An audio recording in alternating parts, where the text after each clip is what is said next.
What's up, G? What's up? What's good? Homie, how's it hanging?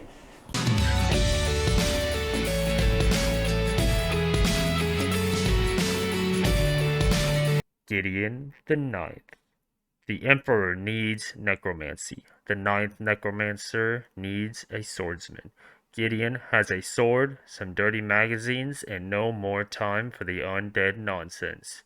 Tamsin Muir Gideon of the Ninth unveils a solar system of swordplay, cutthroat policies, and a lesbian necromancy. Her characters leap off the page, as skillful animated as arcane revenants. The result is a heart-pounding epic science fantasy, brought up by unfriendly ossified nuns, ancient retainers, and countless skeletons. Gideon is ready to abandon a life of servitude and a afterlife of reanimated corpses. She packs up her swords, her shoes, and her dirty magazines and prepares to launch her daring escape. But her childhood nemesis won't set her free without a service. Narrowheart Nona Jesmus, Reverend Daughter of the Ninth House and the Bone Witch Extraordinaire, has been summoned into action. The Emperor has invited the heir to each of the loyal houses to a deadly trial of wits and skill. If Harrowheart succeeds, she will become an immortal, all-powerful servant of the resurrection. But no necromancy can ascend without their cavalier. Without Gideon's sword, Harrow will fail and the Ninth House will die. Of course, some things are better left dead. Okay, that was enough of that. We are here to talk about Gideon. Here's the rating. And if you want to find out why I rated that, slash the review, wait till after the summary of the book bio. Okay, welcome back. So obviously I rated it amazing because I love the book. It's the highest one I've rated so far. But I want to disclaim some things before you jump right in without guidance. First, if you don't like bad language, see you later. You don't buy this book. Second, if you kind of get grossed out pretty easily, there's some necromancy stuff, which is like raising the dead, but there's a lot of distorting bodies kind of stuff too, so see you later as well. Let's get into plot. I did a summary at the end of this video, and it has spoilers in it, but not like heavy spoilers, but like I hate spoilers, so I did put like little ones that are gonna explain some stuff as we go along, and I did like a little, obviously it's a summary, so there's spoilers, but there's not anything big, so I would advise you to watch that if you don't mind some spoilers. Back to hand. I will say that a lot of people hated the plot in this one, and they said there was plot holes. If you go look at other reviews, and I advise you to go look at other reviews because they have different opinions that are probably not as positive mine because it's a very controversial book. But I did like the plot. I thought it was really cool. It added different kind of genres into the same plot. So obviously it's a big sci-fi kind of thing, but it doesn't lean heavily on that. It's mostly about the characters. So they do like a little bit of mystery. They do a little bit of puzzling. It's like a puzzle kind of vibe. I don't know if that's like a certain genre, but it's kind of like there's like a puzzle, but there's a bunch of action in it as well. And there's some like friendly friend stuff as well as deathly death stuff. So it's very versatile. But a lot of people didn't go the way they wanted it to when they read the blurb. It's not as blown up world building wise, which gets us into world building. So the world building is amazing, but before we get into it, they basically built this whole universe, and there's 9 houses, and they are in war, but they basically don't touch on the war in this book. There's more books to come, and there's 2 more books out right now, so they're probably going to touch on more of the stuff, but this is kind of like the beginning, and they're getting you into the book, so they didn't get into any world building on the outside of basically this one area that they're in the whole book. So if you're going into it thinking it's a big sci-fi, like, what is that called? Epic. A big sci-fi epic where they do all this stuff planet to planet and the stuff's going on, and no, they're basically in one spot the whole time, and instead they basically develop a bunch of the characters and the world building from their eye point of view. And then later, I'm sure they're going to dive pretty heavily into the everything else. But I will say in world building, I did like it. I love how each house has a big effect. So there's 9 houses and they're in the 9th. And it's very clear that everything is dark demeanor in the whole world, from the magic system and the characters getting tied into world building to really explain how tragic this universe is. And it gets me excited to go into the next book, because if we get to see all those things played out, then it's gonna be epic. And you already know so much in this book that they're probably gonna use in the others. And if they don't, this book will be good, but the trilogy will suck, because that would ruin my life. Not really, but that would be very upsetting, so I'll let you guys know in my next review. I'm going to take it into magic system from there. Each house is a different necromancy, so the style that they use in necromancy isn't just like, I rose in the dead. It's like each house has a specialty, and the ninth house, the one that we follow, basically raising skeletons, but they can also manipulate skeletons, and then other houses kind of like share, and they start to learn about other houses, and some houses instead basically uses how the mind does connect things. So like it uses more of like a connection style, and then like another house, I'm just giving you a couple examples because I don't want to tell you all of them, but another house uses like basically uses it as science instead, and uses it as like they can basically feel the history of everything that's dead, kind of, I guess. I'll give you like a little example, but like one of the houses is like basically they find like burnt ashes, but through the power of magic, they know what happened to them, and they like can like manipulate things in different ways. That was a bad example because I can't actually tell you the example, but just trust me that each one is different, and the way that they use it is really cool. So instead of just raising the dead, that she can basically like pull out a finger of a skeleton and throw it out, and then create something that's not just a human, but like anything that she wants out of it, and she can like use it, turn it into like a walking cane if she had to walk. That's not in the book, but I wanted to give you a different example. So I love how the magic is built, but not only is the magic itself built really well, not everybody has these magic abilities, and they use that in a super clever way. So basically these necromancers aren't very strong physically. They have magic abilities, but none of them are super powerful physically. They're basically described mostly as like skeletons themselves, because they're always like in the library doing research and that sort of thing. And the Cavaliers, which is our main protagonist, which is our POV, and they basically are like enjoined to follow them around and be the bodyguard against everything, and the wise sage as well to help them when they're going too far and pushing themselves, and they basically bring them back to humanity. And the necromancers are always taking a step too far into their magic, because it's basically like always wanting to pull them farther, and they're always wanting to be higher and better. And that's basically a big plot line of this book. Big B-side plot line, it's not the main one. Bringing us into the characters, and the characters are the highlight of this whole book. They do all kinds of crazy things. Each house has two separate people at least, and then they have people that are just put there for the plot line itself. And every single one of them, I can say is completely different. I didn't see many characters that are just copy and pasted from other books or other genres or like basic tropes. I feel like they each had depth, and you could probably write a book on most of them on there. Not all of them, because they're boring.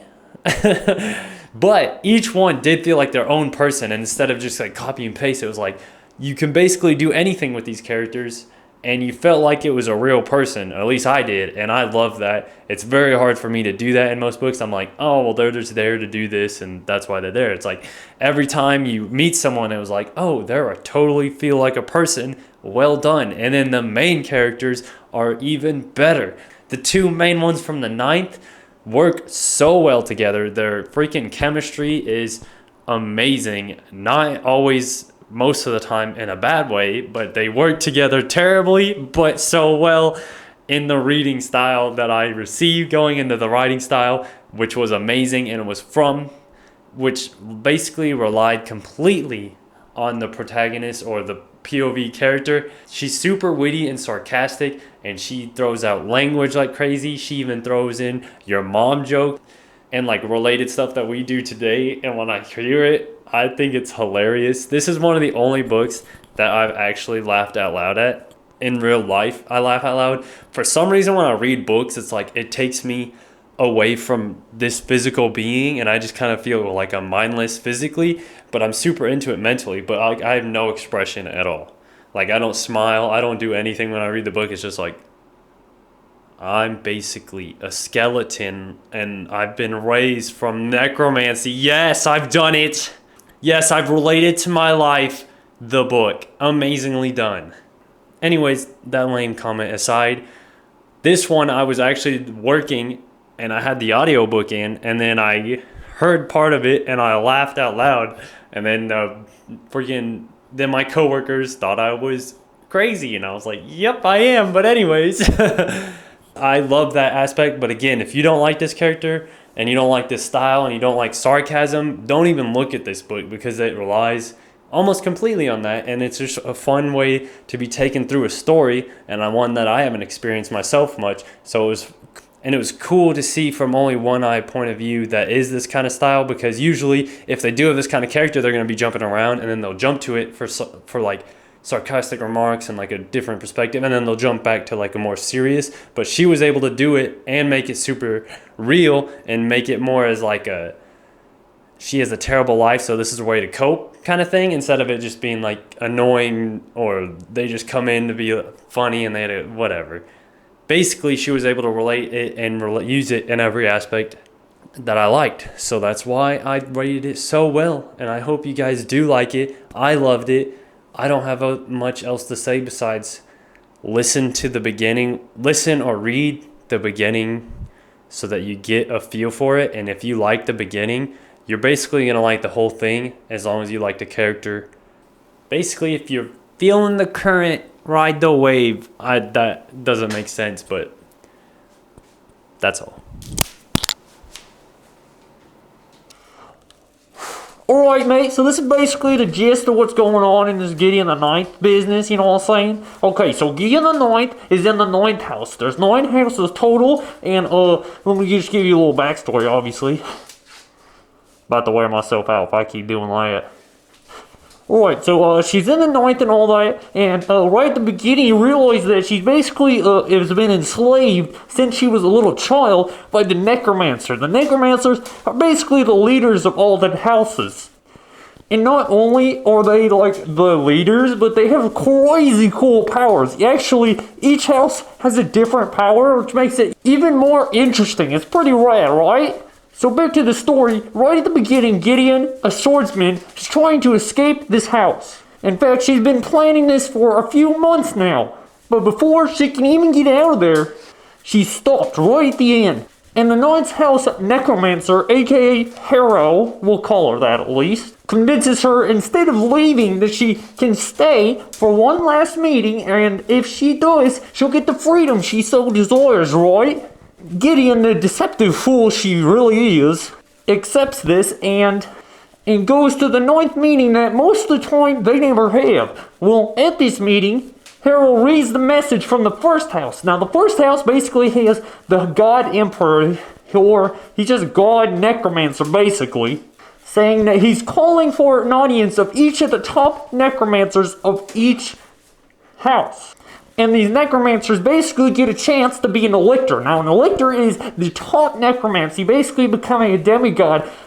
Impeccable powers from there on out. And these electors basically help the God Emperor, Necromancer, whatever his name is, in protecting the whole empire against unknown enemies. It's kind of weird that they don't explain that or something. Yeah.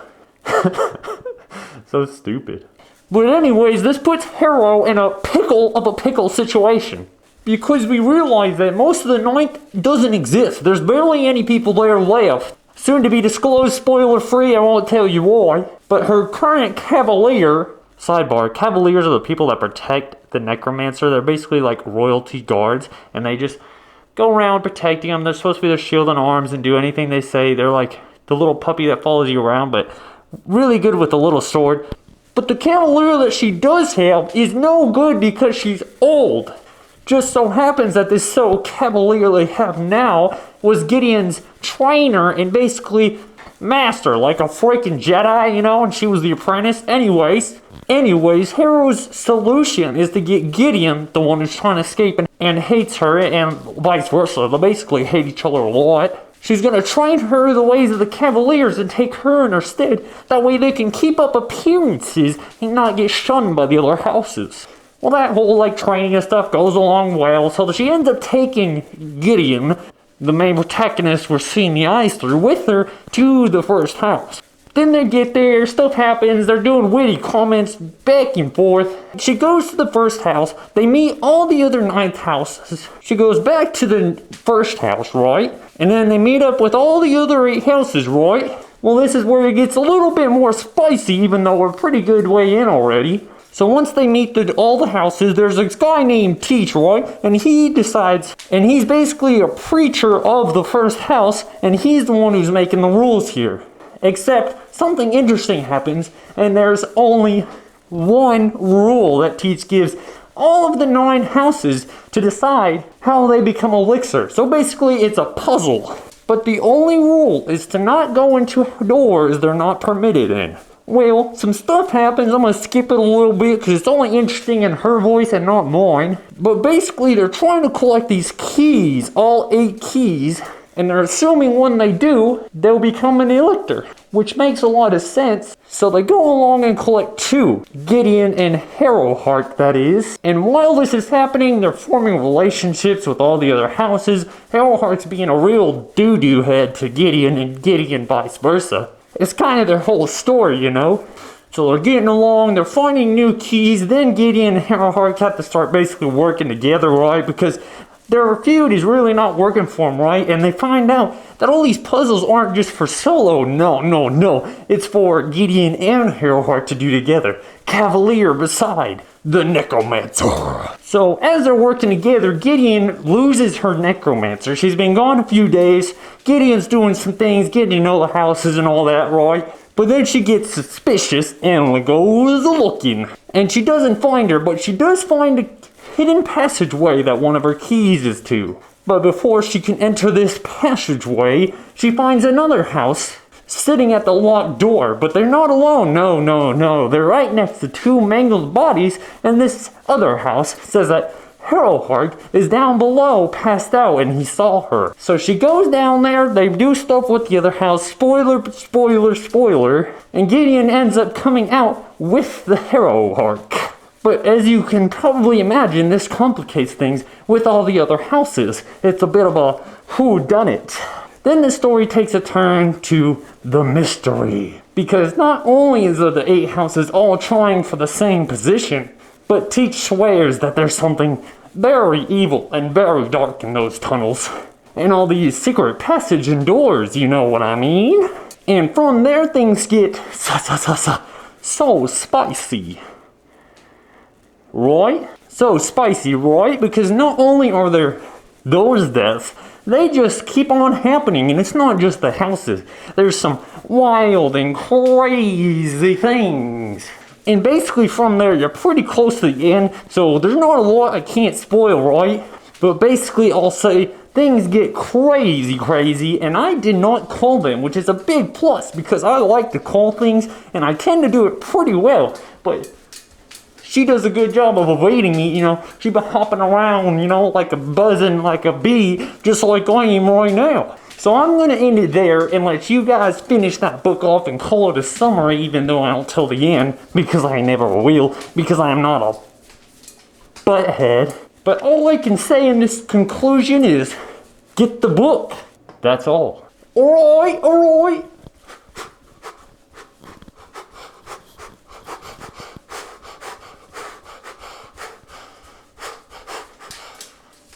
That was literally me trying to figure out where my shadow is. Oh